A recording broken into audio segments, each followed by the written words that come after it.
enseigne.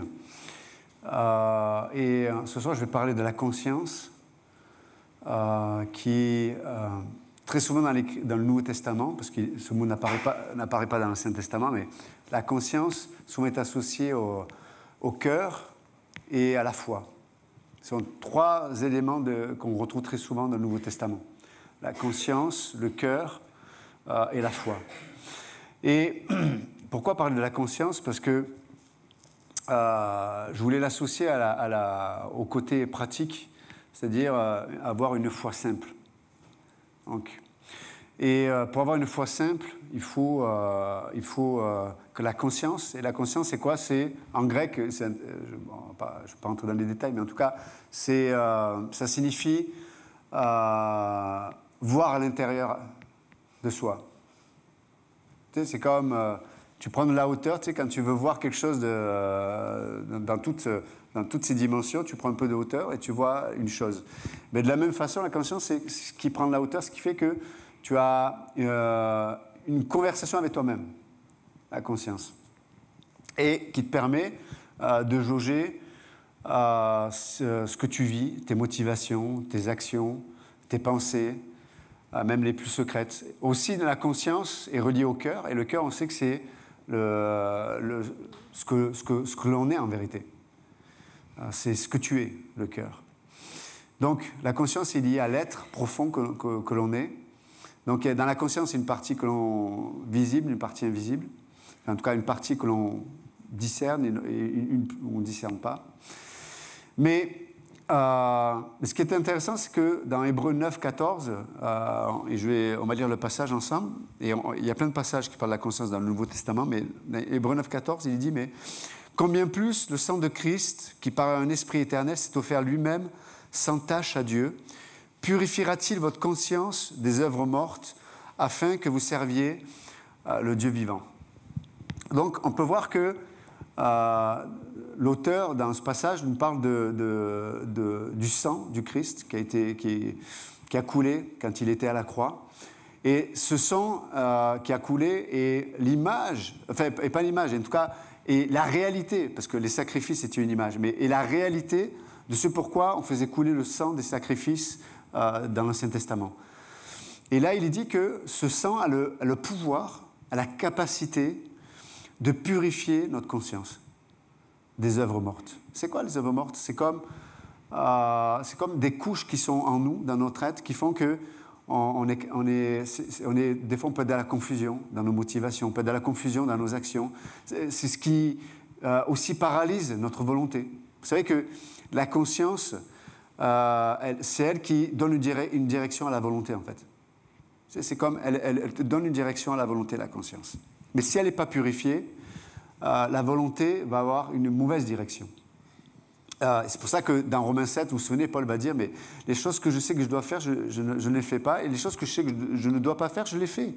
Il dit, mais misérable que je suis, qui me délivrera de ce corps de mort?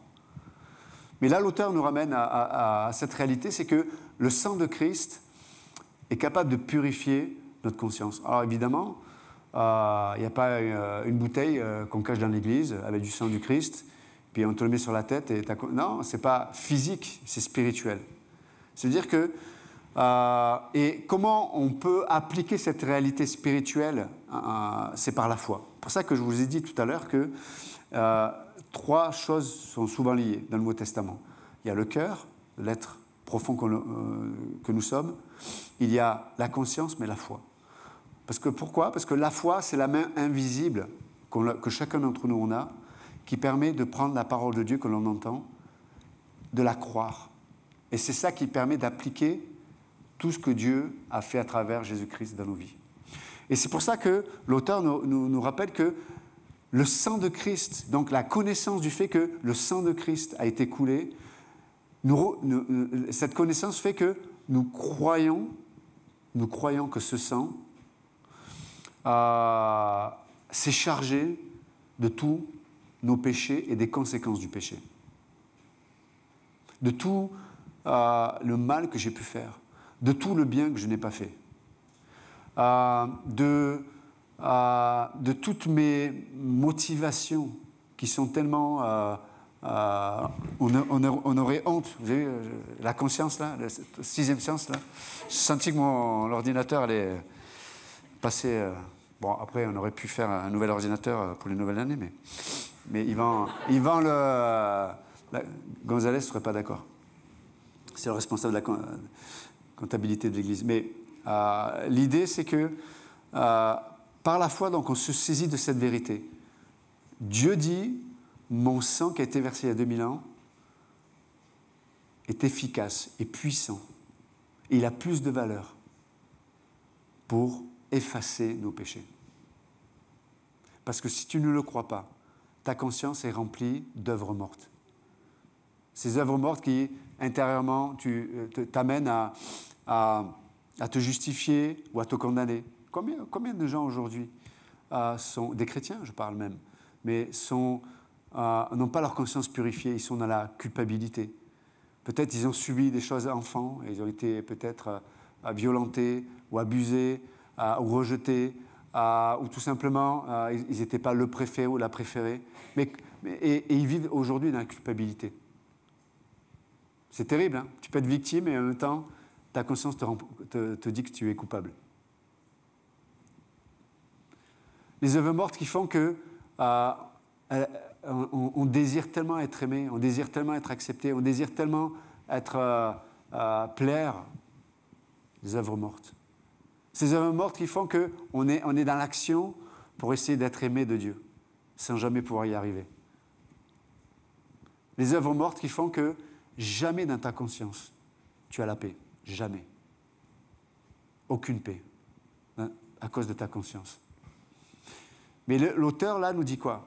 Il est en train d'expliquer que les sacrifices qui étaient amenés dans l'Ancien Testament, imaginez-vous quand même, chaque année, tu prenais un animal. Il y avait des milliers de croyants. Et on allait égorger. En fait, ce qu'on ressentait, ce qu'on sentait à ce moment-là, c'était la mort. L'animal sentait qu'il allait mourir. Toi, tu voyais l'animal, tu l'amenais. Et il hurlait parce qu'il savait qu'on allait l'égorger. Chaque année, cette scène-là, cette réalité-là, rappelait aux croyants ses péchés et le prix de ses péchés. Chaque année. C'est pour ça que dans Hébreux 10, 22, il dit que, Hébreux 10, 2 et 22, il dit que le sang de Christ, comme il est coulé une fois pour toutes, on n'a plus besoin de sacrifier à nouveau, et du coup, on n'a plus besoin d'avoir souvenir de nos péchés. C'est extraordinaire quand même. Mais l'auteur nous dit quoi? D'appliquer cette réalité du sang de Christ dans notre conscience. Et j'aime parce qu'il finit sa phrase en disant « afin que vous serviez le Dieu vivant ». Ça parle de quoi ça? Ça parle de la liberté. Tu ne peux pas servir Dieu en toute liberté si ta conscience est remplie par la souillure que sont les œuvres mortes. Et les œuvres mortes. Et combien d'entre nous et c'est pour ça que juste après, il nous encourage, dans Hébreux 10, 22, pour le coup, il nous encourage à venir avec assurance dans la présence de Dieu. Pourquoi? Parce que notre conscience a été purifiée des œuvres mortes. Tant que tu as des œuvres mortes, tant que ta conscience n'a pas été purifiée par le sang de Christ, tu ne peux pas avoir d'assurance. Si tu n'as pas d'assurance, tu ne peux pas avoir de vraies convictions. Si tu n'as pas de vraies convictions, tu ne peux pas avoir une autorité dans ta volonté pour faire ce qui est juste. Tu es esclave toujours de tes propres péchés. Tu es esclave toujours de ton besoin d'être aimé et de ton besoin d'être pardonné. Or, le sang de Christ nous rappelle que déjà tu as été pardonné. Ce n'est pas une bonne nouvelle, ça, les amis? Ça, c'est un fait. Mais si tu n'appliques pas cette réalité à ta conscience, cette connaissance-là ne te rendra pas libre. Donc la vraie question, c'est qu'est-ce qui est le plus important? Qu'est-ce qui est le plus vrai? Tes péchés ou la valeur du sang que Christ a fait couler à la croix? Qu'est-ce qui a le plus de poids? Ton passé, je l'ai dit tout à l'heure, ce que tu as raté, l'être que tu voudrais être et que tu n'es pas? Ou l'être que tu devrais être et que les gens attendaient que tu sois, mais que tu ne seras jamais? Parce que Dieu ne veut pas que tu sois quelqu'un d'autre que la personne qui t'a créé. Mais ça passe par la réalité du sang de Christ. Il purifie notre conscience de toutes ces scories, de toutes ces saletés, de toutes ces souillures. Au point même, et il y a plein de passages dans l'Écriture qui nous parlent de ça, mais on va juste quelques passages qui nous parlent de l'importance de la conscience dans le Nouveau Testament, mais en tout cas dans Romains 2,15, c'est Paul qui parle, il dit que la conscience, c'est ce lieu, c'est cet endroit où il y a un témoignage qui est rendu. Et il dit que chaque être humain, croyant, pas croyant, religieux, pas religieux, enseigné, pas enseigné, mais chaque être humain, la Bible dit qu'il y a la loi de Dieu qui est inscrite dans sa conscience. Il sait, qu'il soit en Amazonie, qu'il soit au Japon, qu'il soit en France, qu'il soit peu importe où il peut être, il sait dans sa conscience, il y a un témoignage qu'il y a un jugement. Il le sait. Et Paul le rappelle dans Romains 2. Ils sont donc inexcusables. Pas d'excuses. Quand ta conscience n'est pas purifiée par le sang de Christ, tu es rempli d'excuses. C'est pour ça que je parlais de la foi simple ce soir aussi, liée à la conscience purifiée. Quand ta conscience n'est pas purifiée, tu es compliqué. Regardez, on est une société tellement on psychanalyse tout, quoi. C'est vrai ou pas? Tout est psychanalysé. Même l'Église, on devient des psychologues, les pasteurs maintenant. Mais la vraie question, c'est est-ce que ça fonctionne? Ou est-ce que la psychanalyse est l'équivalent de ces animaux qu'on a menés chaque année? Et les animaux ne suffisaient. Ça ne suffit jamais en vérité. Alors on essaie de savoir, ouais, mais ça vient de ton père, de ton arrière-grand-père, de ton aïeux, il y a 2000 ans. C'est sa faute, c'est la faute de ton père qui t'a pas assez aimé, qui t'a pas allaité. Bon, en même temps, il ne peut pas t'allaiter, vous le savez. Mais chacun ici, on pourrait se lever, si j'avais un petit classeur là, et on pourrait écrire dans notre passé les raisons pour lesquelles on agit comme ceci ou on agit comme cela, ou pourquoi on ne fait pas ceci. Mais c'est compliqué. Pourquoi c'est compliqué? Parce que c'est un problème de conscience. Quel est le témoignage qui parle dans ta conscience? Un autre passage, dans Romains 9, 1, là il est dit que c'est le Saint-Esprit qui témoigne, et le Saint-Esprit qui témoigne au croyant passe par la conscience du croyant. Vous êtes avec moi ou pas? Le Saint-Esprit témoigne des réalités divines, mais il passe par la conscience. Si tu ne règles pas ta conscience, tu peux te conformer à une religion, tu peux te conformer à quelque chose, mais je l'ai dit tout à l'heure, tu ne peux pas vivre la paix. Parce que la paix, ce n'est pas quelque chose que tu peux fabriquer, c'est quelque chose que tu reçois.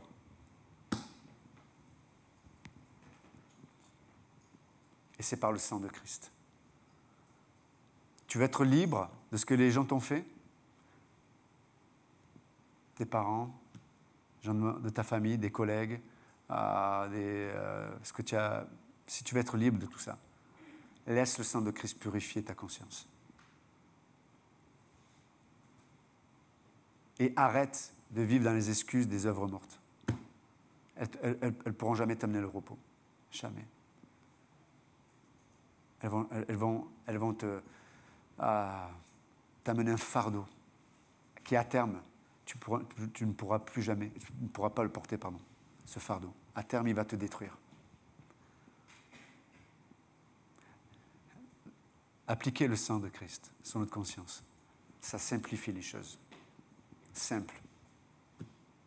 Ça te permet de discerner cette conscience purifiée. Ça te permet de discerner la chair qui est en toi et qui ne désire pas Dieu, comme le rappelait pasteur Georges tout à l'heure. Il n'y a aucun désir, aucun intérêt pour Dieu, ta chair. Elle n'a même pas la puissance, même si elle voulait, elle n'a même pas la puissance d'obéir à Dieu. Donc, La conscience purifiée te permet de discerner que ça, c'est plus toi. Vous êtes avec moi ou pas? Ça, c'est plus toi. C'est plus toi. Ouais, mais j'ai fait ça. Non, mais attends. OK, peut-être tu as péché, peut-être tu as dit ce qu'il ne fallait pas, peut-être tu as fait ce qu'il ne fallait pas. OK, mais applique le sang à ta conscience. Applique le sang à ta conscience. Afin d'être libéré des œuvres mortes. Pour servir le Dieu vivant. Un autre passage, là, Romains 13,5, il nous parle de la conscience aussi, mais il dit que, tu sais, c'est ce fameux passage où Paul dit de respecter les autorités parce qu'elles ont été données par Dieu, mais il dit, mais faites-le non pas simplement par crainte des conséquences, mais par motif de conscience. Pour le dire autrement, faites-le par crainte de Dieu. Donc, où la crainte de Dieu se façonne chez le croyant, dans la conscience. Maintenant, la conscience, c'est quoi? C'est aussi ce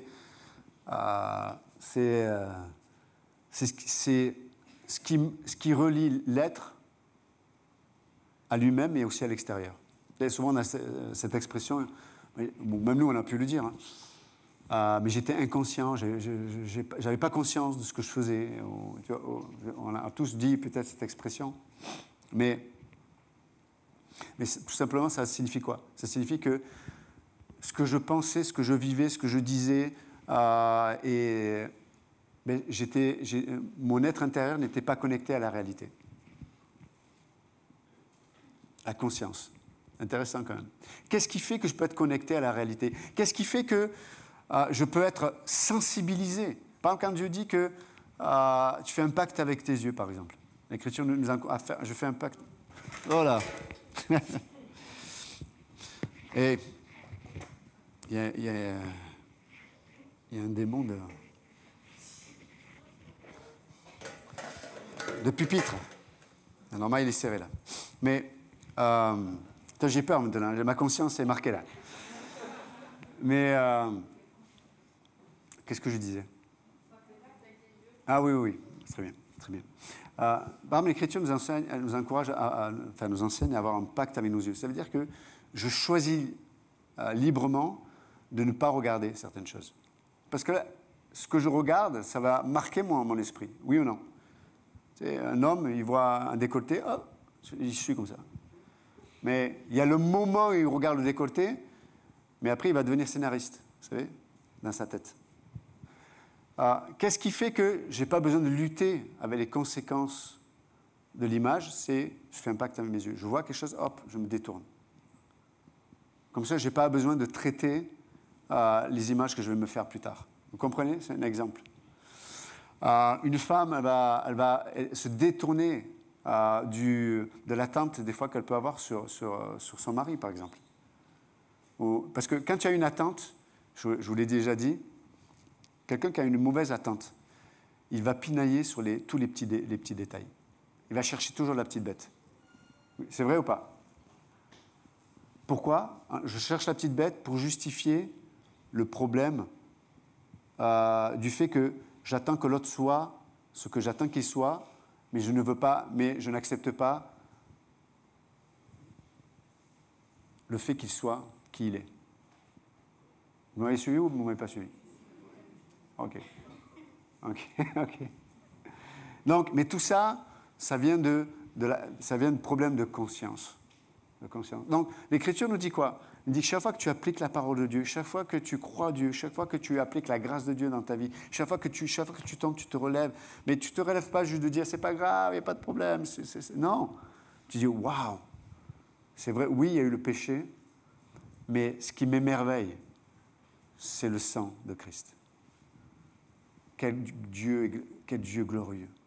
Seigneur, et tu dis, Seigneur, brise mon cœur pour que, ok, il y a ce péché dans ma vie qui est récurrent peut-être, brise mon cœur pour montrer à quel point ton sang a coulé pour payer pour ça.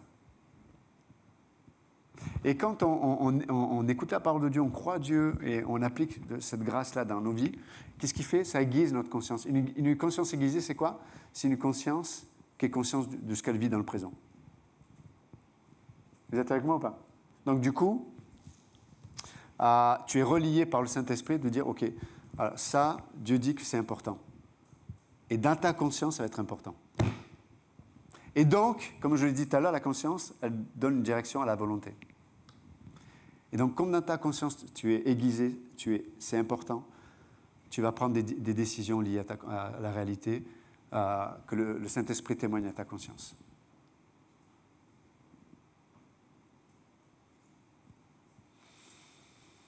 Et c'est pour ça que l'Écriture nous encourage à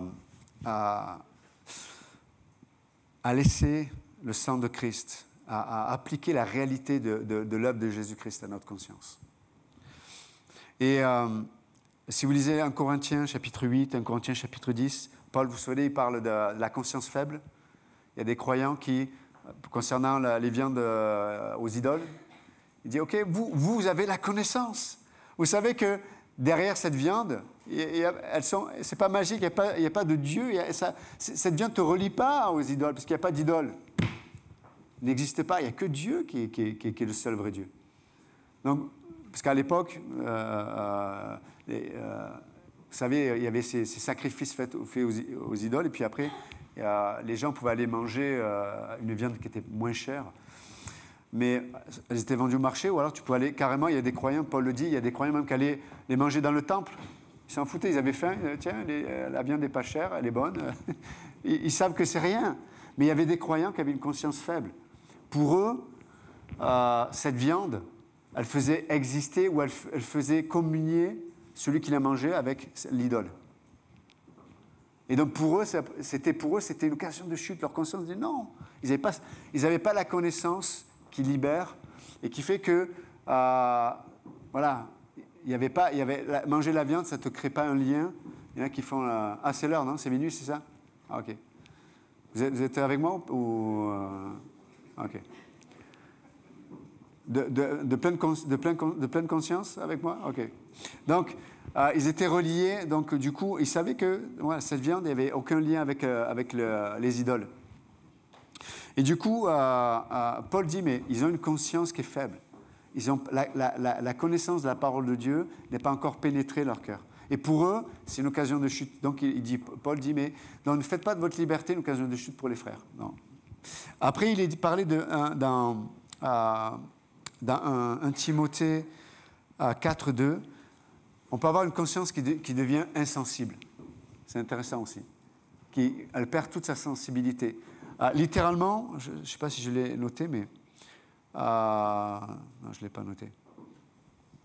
Mais en tout cas, le mot insensible, en grec, ça parle de cautériser, mais cautériser avec du feu. Tu sais, c'est comme... je ne sais pas si en médecine on le fait, mais peut-être... oui, on le fait? Ok. Tu sais, si tu as on peut brûler une verrue, je crois. Il n'y a pas que les verrues, mais on peut... Ou même, pour certains cancers, avec des lasers peut-être, on peut brûler certaines tâches ou certaines... etc., etc. Mais en fait, c'est ce mot-là qui est utilisé. Mais tu peux avoir ta conscience qui est cautérisée. Il y a quelque chose qui a brûlé et qui fait qu'elle est plus sensible, elle est morte. Et vous savez, on peut être, nous aussi, avoir une partie de notre conscience qui devient morte. Ça veut dire qu'il n'y a plus de sensibilité. On peut parler, par exemple, le cœur de Dieu pour les perdus, tu sais, d'aller évangéliser, etc. Je peux venir à l'église, je l'ai tellement entendu, mais je ne l'ai tellement pas pratiqué. J'entends une vérité, mais je ne me remets pas en question, mais ma conscience devient insensible. L'Écriture nous dit, je disais tout à l'heure, de regarder nos yeux, tu sais, de pas regarder des choses malsaines, etc. Mais je l'ai tellement entendu, et j'ai tellement pas obéi, que ma conscience devient cautérisée. Elle est littéralement, il y a comme un feu, quelque chose qui l'a rendue morte.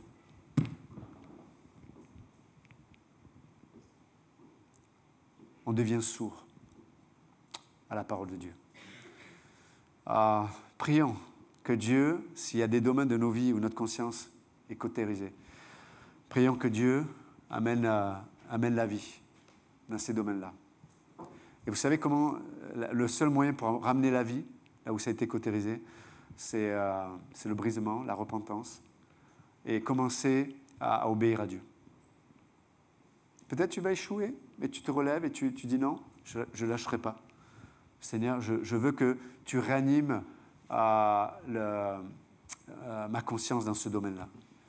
Vous savez, c'est comme le péché. Un péché que tu pratiques trop souvent, ta conscience devient cautérisée, insensible. Ça veut dire que ça ne te pose plus de problème. Mais une conscience cautérisée, c'est une conscience aussi qui est souillée. Le mot souillé en grec, ça parle de tâche. Ça parle de tâche. Donc ce soir, pour nous encourager, j'espère, c'est que, Hébreux 9,14, Christ a versé son sang à la croix. Et ce sang a le pouvoir, a la puissance de purifier notre conscience des œuvres mortes. Afin que nous puissions avoir une foi, écoutez-moi bien, simple. Dieu dit, je crois. Dieu parle, j'arrête de mettre des excuses. J'arrête de me cacher dans mes blessures. Non, je crois Dieu. Je crois Dieu. Une foi simple. Je crois Dieu. Et c'est tellement important. Pour cette nouvelle année, c'est vraiment mon désir pour chacun ici. Une foi simple, à cause d'une conscience purifiée. Purifiée. Dieu dit, je t'aime. Waouh, je le prends. Dieu dit, je pardonne. Je le prends. Dieu dit, tu as un appel. Je le prends. Etc., etc. C'est une foi. Dieu dit, tu es guéri. Je le prends. Afin que vous serviez le Dieu vivant. Pourquoi? Parce que je ne suis plus occupé avec moi-même. Une conscience qui n'est pas purifiée, c'est une conscience qui est occupée avec elle-même. Elle n'a pas la paix, ni le repos. Mais une conscience qui est purifiée, elle peut être consciente et concernée et occupée avec Dieu et son œuvre. Amen? Donc, c'est notre désir pour cette nouvelle année. On va juste prier. Seigneur, nous prions pour cette assemblée, les frères et sœurs qui sont présents ici, les frères et sœurs qui n'ont pas pu se déplacer, ceux aussi que l'on connaît qui auraient pu venir, mais bon, tu les connais, Seigneur. Non, en tout cas, prions de bénir cette assemblée, chaque frère et sœur, chacun ici. Peut-être certains ne te connaissent pas ce soir, mais Seigneur, je te prie vraiment qu'ils puissent abandonner des raisonnements qui n'amènent pas la vie, mais au contraire, et qu'ils puissent s'abandonner à toi, Seigneur. Et Père, pour cette nouvelle année, nous te prions pour de nous aider à saisir cette réalité. Ton sang précieux a payé pour tous nos péchés. Ton sang précieux a lavé,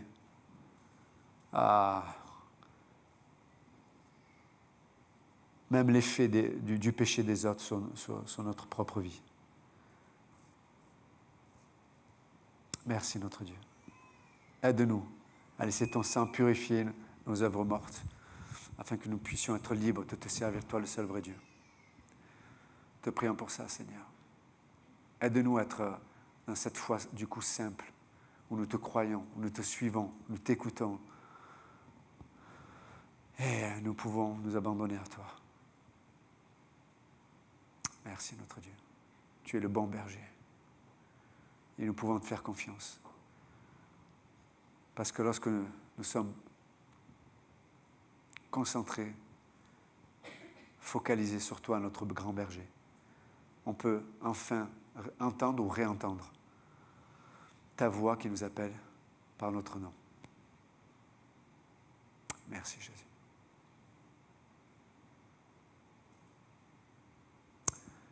Dans le nom de Jésus, nous prions. Amen. Et bonne année.